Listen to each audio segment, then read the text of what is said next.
Hello बच्चों, सुभागी देवी intermediate college के study class में कक्षा 12 के बच्चों का हम स्वागत करते हैं। कक्षा 12 के बच्चे हिंदी विषय के अंतर्गत हिंदी काव्य क्या है, हिंदी काव्य खंड के अंतर्गत जो जो काव्य खंड है वो पाठ 2 है। पाठ 2 का है कैकेयी का अनुताप। कैकेयी के अनुताप को आज हम लोग पढ़ेंगे। यह वीडियो पार्ट 1 उसका पहला भाग बनाया जा रहा है। कैकेयी के अनुताप, कैकेयी का अनुताप जो है साकेत से लिया गया है। साकेत जो है मैथिली शरण गुप्त द्वारा रचित महाकाव्य है। यानी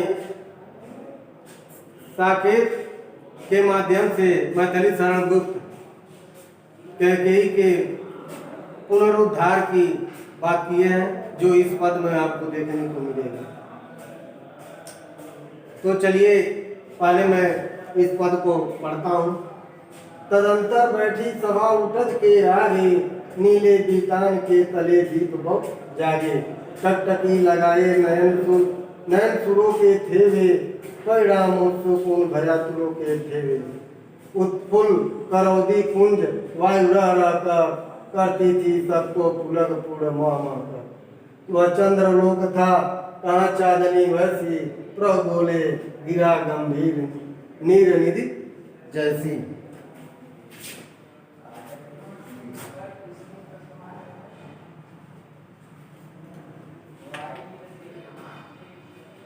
पाठ 2 का जो है भाग 1 है या कैकेयी का अनुताप। पहले अनुताप का अर्थ बता दें। अनुताप का अर्थ होता है पश्चाताप करना, पछतावा करना, जिसे आत्मग्लानि कहा जाता है। तीनों हो सकता है, पश्चाताप ये सही लग रहा है। तो कैकेयी का अनुताप कैकेयी द्वारा पश्चाताप करना। पहले इसके संदर्भ को बताते हैं।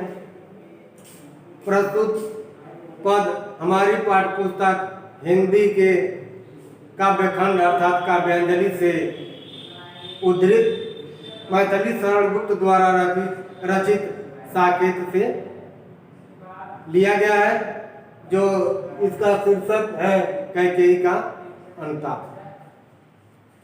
प्रसंग में आप लोग देख सकते हैं। इस पद में कैकेयी द्वारा पश्चाताप करने की बात कही गई है। प्रसंग तो यही मुख्य है। कैकेयी कौन है? कैकेयी जो है भरत की माता है और राजा दशरथ की दूसरी पत्नी। व्याख्या में आप लोग देखेंगे। व्याख्या के पहले आपको बताना चाहता हूँ कि जब भरत जी, वे उस समय का पद है जब भरत जी अपने ननिहाल से अयोध्या आते हैं और आने के बाद जब देखते हैं कि मेरी माता द्वारा मेरे पिता से 2 वर मांगने पर ये सभी स्थिति उत्पन्न हुई। अर्थात पहला वर था श्री रामचंद्र जी को 14 वर्ष का वनवास, दूसरा वर था भरत जी को राजगद्दी अर्थात अयोध्या का राजा होना। जब ये आते हैं, जब देखते हैं जब ये स्थिति है कि इस 2 वर्ष से हमारी माता द्वारा 2 वर मांगने से हमारे जो प्रिय भ्राता थे, जो श्रेष्ठ भ्राता थे, उनको 14 वर्ष का वनवास हुआ और उनके साथ उनकी पत्नी अर्थात मेरी भाभी और मेरा अनुज लक्ष्मण भी वन को चला गया और मेरे पिताजी इसी उनके वियोग में तड़प तड़प कर अपने प्राण को त्याग दिए।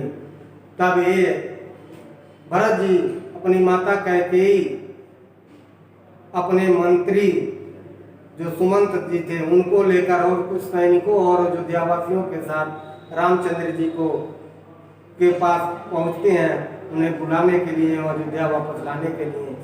वहां से जब वह पहुंचते हैं उसके बाद ये है तदंतर बैठी सभा उठज के आगे, नीले बीतान के तले भी बहु जागे। तदंतर का अर्थ होता है उसके बाद। बाकी जानते हैं उटज के आगे अर्थात उस कुटिया के सामने जहाँ पर पर्ण कुटिया बनी हुई थी, जहाँ पर प्रभु श्री रामचंद्र जी, सीता जी और लक्ष्मण जी रहते थे, उस सभा के उस कुटी के सामने एक सभा उसके बाद बैठती है। नीले बीतान के तले दीप पहुंच जागे।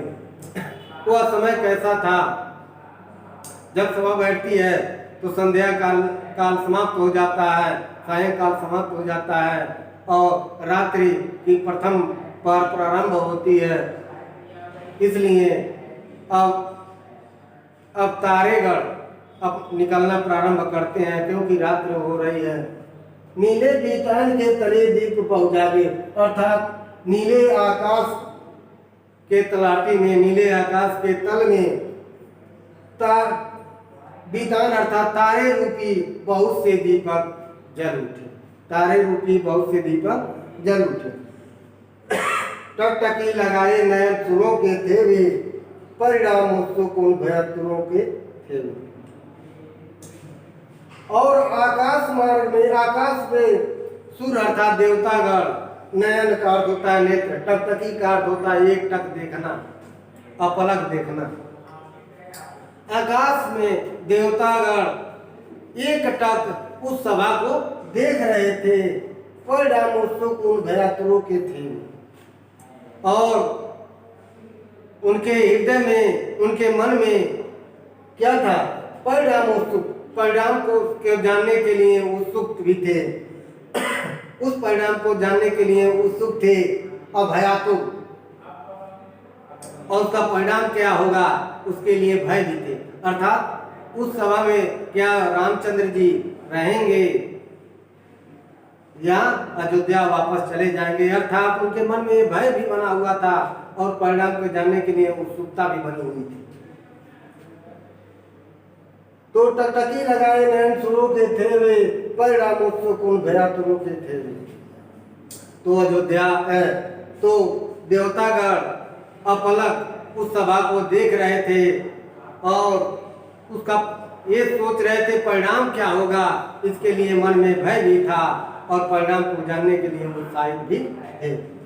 उत्फुल्ल करोदी कुंज वायु रह रह कर करती थी सबको पुलक पुल मामा। उसी समय जो मंद शीतल और मंद जो सुगंधित वायु बह रही थी, वह वायु करौदी कुंज अर्थात फूले उत्फुल्ल अर्थात फूले हुए, फूलों से भरे हुए करौदों के कुंजों से अर्थात वाटिकाओं से छल करके, उसे स्पर्श करके वायु आ रही थी। तो जब वायु आएगी तो आप लोग जानते हैं उसके साथ सुगंध भी आएगी। करती थी सबको पुलक पूर्णमा। वहाँ उस सभा पर उपस्थित सभी लोगों को अपने सुगंध से पुलकित कर रही थी, प्रफुल्लित कर रही थी। अर्थात उस समय जो शीतल मंद वायु बह रही थी, वह फूले हुए करौंदों के कुंजों से अर्थात वाटिकाओं से छल करके आ रही थी, स्पर्श करके आ रही थी और अपने सुगंध से उस सभा में उपस्थित लोगों को पुलकित कर रही थी, प्रसन्नचित कर रही थी। वह चंद्रलोक था कहाँ चांदनी में से, प्रभु बोले गिरा गंभीर नीर निधि जैसी।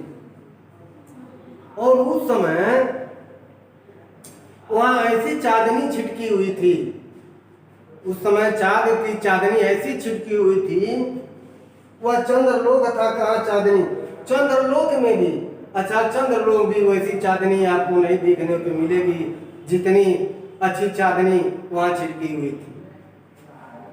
प्रभु बोले गिरा गंभीर नीर निधि जैसी। उसी समय प्रभु श्री रामचंद्र जी बोले, गिरा अर्थात वाणी बोले, गिरा गंभीर अर्थात गंभीर वाणी में बोले, नीर निधि जैसी अर्थात समुद्र के समान गंभीर वाणी में बोले। उसी समय जब ये स्थिति हो रही थी, जब ये स्थिति के बाद सर्वप्रथम प्रभु श्री रामचंद्र जी क्या करते हैं, समुद्र के समान गंभीर वाणी में बोले।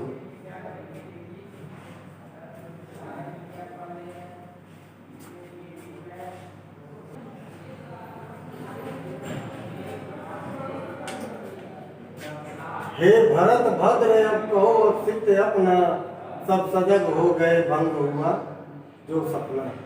हे आर्य रहा क्या भरत अब चित्त अब भी, मिल गया कंटक राज्य उसे जब तब भी। पाया तुमने तर तले अरण्य बसेरा, रह गया अब चित्त शेष तथापि क्या मेरा।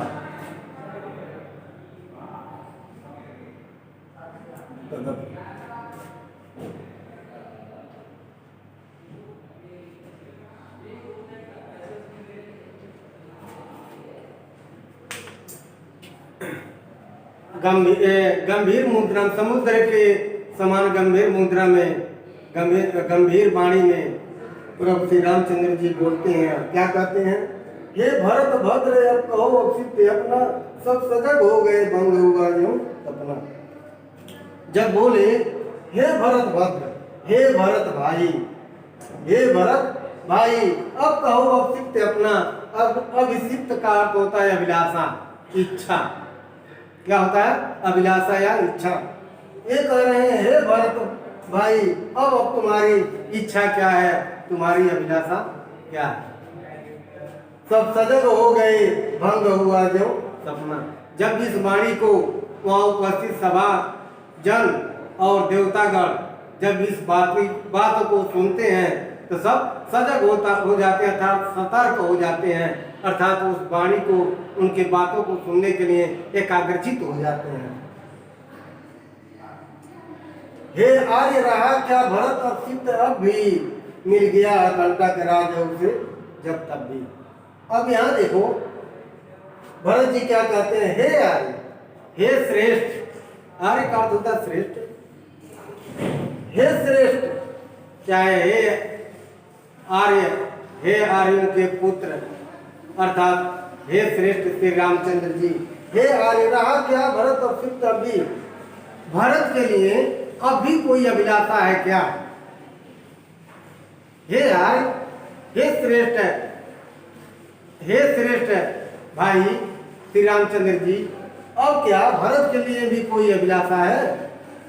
मिल गया कंटक राज्यों से जब तभी, जिसे कांटों रहित अकंटक, कांटों रहित पूरा ही साम्राज्य अयोध्या का पूरा राजपाट जिसे मिल गया है, अब तो कोई अभिलाषा ना सकती है। अर्थात ये आलोचनात्मक रूप में कहते हैं, जबकि कहते हैं मुझे जो, मैं जब राजा बन गया तो मुझे मेरी अब अभिलाषा क्या होगी। अभिलाषा तो उसे होना चाहिए जो रहने का न ठिकाना है, न कहीं खाने का ठिकाना है, न सोने का ठिकाना, उसकी इच्छा है। उनकी हमारी क्या इच्छा है। हमारा तो पूरा निष्कंटक राज्य मिल गया अयोध्या, जहाँ पे सभी हमारे दास दासियाँ, नौकर चाकर, धन दौलत, पूरा साम्राज्य है। यानी हे राजा, अब भरत को की क्या अभिलाषाएं रहेंगी, जिसको पूरी निष्कंटक राज्य अयोध्या जी से मिल गई है, पूरे राज्य का जो शासक बन गया है। पाया तुमने तब तले अरण्य बसेरा, रह गया अब चित्त शेष तथापि क्या मेरा। मैं तो अयोध्या का राजा बन गया हूँ, लेकिन आपको क्या मिला। आपको तो इस तब तले वृक्षों के नीचे अरण्य बसेरा और जंगलों में निवास करना, जंगलों में वृक्षों के नीचे निवास करना आपको मिल गया है। मुझे तो अयोध्या का राजा बना गया है। हमें पूछना चाहिए क्या, क्यों आप ऐसा कर रहे हैं, लेकिन आप ही मुझसे पूछ रहे हैं आपकी अब तुम्हारी अभिलाषा क्या है। रह गया आपकी शेष के मैंने, फिर भी आप मुझसे कह रहे हैं कि तुम्हारा शेष अभिलाषा अब क्या है। तुम बताओ तुम्हारी इच्छाएं क्या है, तुम्हारी अभिलाषाएं क्या है। तो बच्चों, इसके बाद वाला जो है पद अब अगले वीडियो में बनाएंगे, उसकी व्याख्या करेंगे। अब हम यही आशा करते हैं कि आप लोग इस पद की व्याख्या को, जो हम व्याख्या बताएं, उसको समझ लिए होंगे और उसको इस वीडियो को देखकर उसको पढ़ लीजिएगा। अब इसके बाद वाली पद की व्याख्या अगले वीडियो में बनाएंगे। तब तक के लिए